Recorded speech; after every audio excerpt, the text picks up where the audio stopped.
केसी त्यागी, पहले तो मैं जो मनीष तिवारी ने सवाल पूछा है कि भाई चुनाव के दौरान भी पैसे डाले जाएंगे तो सत्ताधारी दल हारेगा कैसे? और ये नोट खटाखट वोट फटाफट, ये लोकतंत्र का बढ़ता संकट नहीं है क्या? फिर तो चुनाव के दौरान सरकारी घूस दी जा रही है और चुनाव आयोग खामोश बैठा रहा, मौन बैठा रहा, या मौन स्वीकृति दे दी आपको।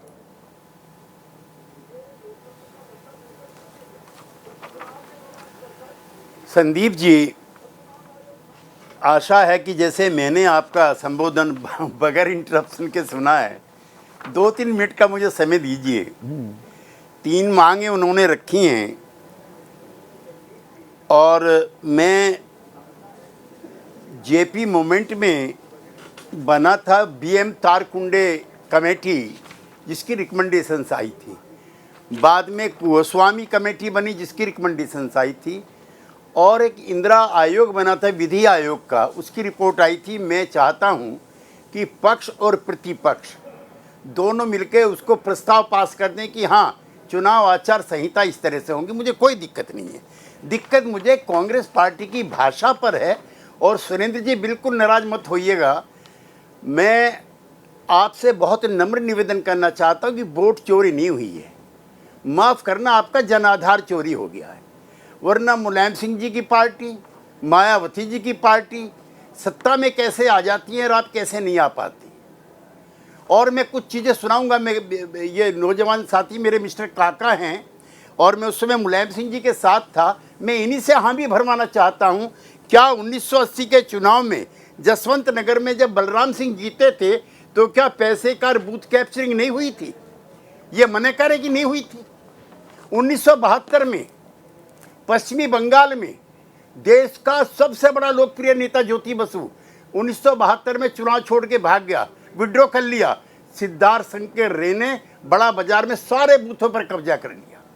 अब आप कहेंगे पिछली चीजें क्यों उठा रहे हो? इसलिए उठा रहे हैं, वो मैं समझ गया आप इसलिए उठा रहे हैं। ये जिक्र आप क्या ये कह रहे हैं कि पहले वोट चोरी होती थी तो हम भी कर रहे हैं, पहले दूसरे तरीके से होती थी, हम साइंटिफिक तरीके से कर रहे हैं? ना, बिल्कुल नहीं, बिल्कुल नहीं, बिल्कुल नहीं, बिल्कुल नहीं। चुनाव इनका जो इंदिरा आयोग है, विधि आयोग है, वो कहता है ईवीएम से चुनाव कराओ। जब ईवीएम से चुनाव होने लगे, कहने लगे चोरी हो रही है। भाई, आप भी थोड़ा नसीहत दो कांग्रेस के अपने मित्रों को कि आपके जनाधार मेरा राजनीति में कोई मित्र नहीं है। 7 से शुरू हो गया, फिर ये 70। आई एम सॉरी, ये मैं मित्रों से मेरा मतलब ये था कि कांग्रेस पार्टी, आपके हम भी मित्र हैं, ये भी मित्र हैं। उस सेंस में मैंने ये नहीं कहा कि नहीं, अभी भी आपने मूल सवाल का जवाब नहीं दिया। तो मैं ना केसी त्यागी साहब, आपने मूल सवाल का जवाब नहीं दिया। चुनाव के दौरान 10,000 रुपए बांटा जाना, ये सरकारी घूस है या नहीं है? सिर्फ और सिर्फ 10,000 चुनाव में जो पैसा दिया गया उसकी वजह से हम चुनाव जीते हैं। ये बिहार के सरकारी घूस है या नहीं? ना, मैं अपमान की बात ही नहीं। चुनाव में रहे, आप सवाल, सीधा सवाल है, उसका सीधा जवाब दे दीजिए। ये घूस है या नहीं? नहीं, घूस नहीं है, ये वुमेन एम्पावरमेंट है। तो किसी को मोबाइल देना, 1 मिनट सुनिए ना, तो किसी को मोबाइल देना, अशोक गहलोत मोबाइल बांट रहे थे, वो घूस हो जाती है। 10,000 घूस नहीं होते। अशोक गहलोत को नहीं करने दिया जाता। जगन मोहन रेड्डी 14,000 करोड़ की जन कल्याणकारी नीतियां रोक दी जाती हैं क्योंकि पन्ना 52 आदर्श आचार संहिता का कहता है नो फ्रेश सैंक्शंस, या जो स्कीम चल भी रही है should be stop till completion of elections, या चुनाव से आयोग से इजाजत लेनी होगी। आपको इजाजत मिल जाएगी, बाकियों की इजाजत रुक जाएगी। ये तो लेवल प्लेइंग फील्ड नहीं हुई। होना चाहिए। अगर आप मेरे जैसे लोकतंत्र प्रेमी आदमी से, जिसने आपातकाल में जेल काटी है, उससे पूछना चाहते हैं तो कानून और नियम सबके लिए एक जैसे होने चाहिए और चुनाव आयोग को निष्पक्ष दिखना चाहिए और एक्ट करना चाहिए। नहीं, उसको सुरक्षा कवच दे दिया जाए। एक सेकंड सर, आपने अहम बात कही, क्योंकि आप देखिए, आप इतनी साफगोई से बात करते हैं, इतना तजुर्बा है, दर्शकों को समझने की जरूरत है कि हाँ, होनी चाहिए, ये जवाबदेही होनी चाहिए। पर जवाबदेही के नाम पर सुरक्षा कवच दे दी है क्या सरकार ने? 2023 का जो कानून है केसी त्यागी साहब, मुख्य चुनाव आयुक्त और बाकी 2 आयुक्त वो कोई भी फैसला लें, कोई भी प्रक्रिया अपनाएं, उसकी अदालती समीक्षा नहीं हो सकती। आप अदालत का दरवाजा नहीं खटखटा सकते। यह कौन सा लोकतंत्र है? स्वायत्तता के नाम पर एक संवैधानिक संस्था को ऐसा सुरक्षा कवच दे दो तो बेलगाम नहीं हो जाएगा क्या? क्या यह खतरा नहीं है? आपका जो संबोधन है मुझे बहुत प्रिय लगता है, लेकिन जब कांग्रेस के मित्र ये सवाल उठाते हैं मुझे उस समय अप्रिय लगता है। किस लिए? मैं राज्यसभा में था, मेरे बराबर में गिल साहब बैठे थे, MS गिल साहब, जो चीफ इलेक्शन कमिश्नर रहे। बिल्कुल सही कह रहे हैं। All of a sudden he became congressman, और ऑल क्या? Of a sudden he became minister, खेल मंत्री भी। आपका सवाल बिल्कुल जायज है। नवीन चावला का मैंने इसीलिए जिक्र भी किया। बीजेपी भी उठा रही है, पर कांग्रेस के पापों का सहारा लेकर आप यहां पर कौन सा पुण्य कर रहे हैं? सवाल मेरा यह है केसी त्यागी साहब। मैं ये बताना चाहता हूं कि जो सवाल मेरे मित्र कांग्रेस के उठाते हैं, मेरे बहुत बढ़िया मित्र है सुरेंद्र जी, ये कोई होली बुक है क्या? कौन कौन सा पाप इन्होंने नहीं किया? क्या किया है? संजय सिंह है, अमेठी वाले, जनता मेरी ने पार्टी में नहीं ऐसा है। जवाब दिया। इनके तो नेता प्रतिपक्ष नहीं बन पाए 2 टर्म में। 2014 में 44 पर सिमट गए, 52 पर सिमट गए 2019 में। पर उसका मतलब जनादेश का मतलब क्या ये है? ज्ञानादेश भी सुनना पड़ेगा हमें? ज्ञानेश कुमार का आदेश देश को देखना पड़ेगा क्या? उनको ऐसा सुरक्षा कवच क्यों दिया गया है? ये लोकतंत्र के लिए सेहतमंद है क्या? मजबूती देता है क्या? मैं पहले ही अपने संबोधन में संदीप जी आपसे कह चुका कि चुनाव निष्पक्ष होने चाहिए, और चुनाव मुख्य चुनाव आयुक्त को या चुनाव आयोग को। और इतना ही नहीं, जो BM तारकुंडे कमेटी की रिपोर्ट थी उसमें था कि चुनाव आयोग का अलग से एडमिनिस्ट्रेशन होना चाहिए। कौन बनते हैं जिला निर्वाचन अधिकारी? DM Ghaziabad, DM Meerut, DM Muzaffarnagar, DM Kanpur, DM Etawah. ये चुनाव के तो दौरान इन सवालों के जवाब तो नहीं मिल रहे ना त्यागी साहब। त्यागी साहब, आप बात मान भी रहे हैं, पर इन सवालों के जवाब नहीं मिल रहे।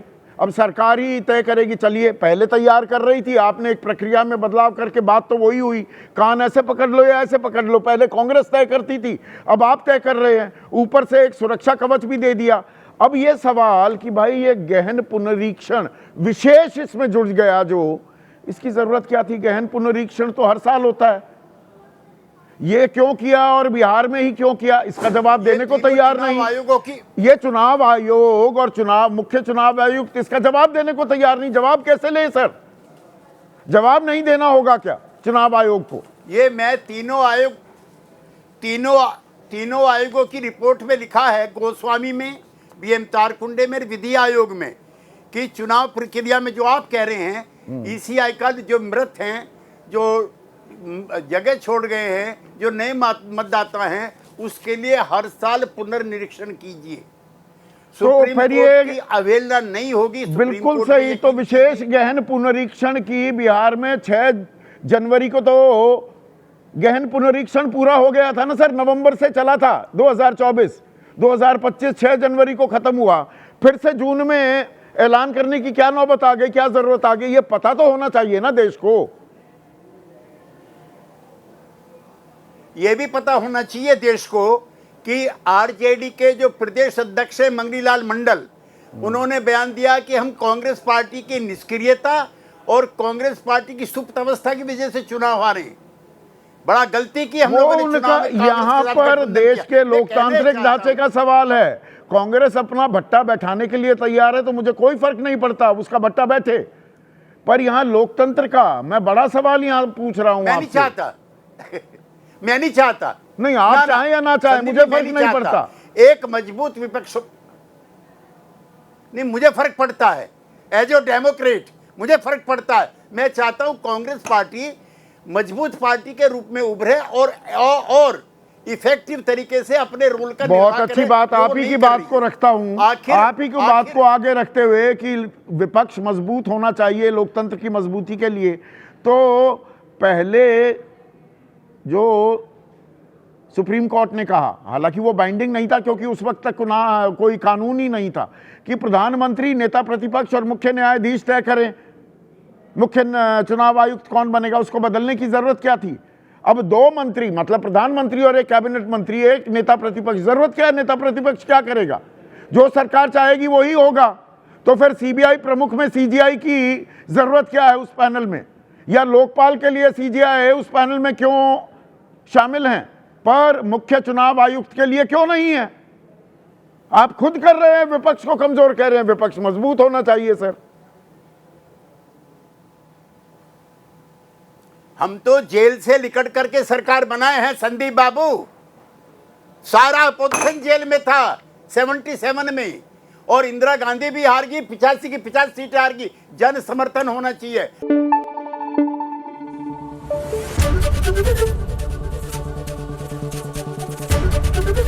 एबीपी न्यूज आपको रखे आगे।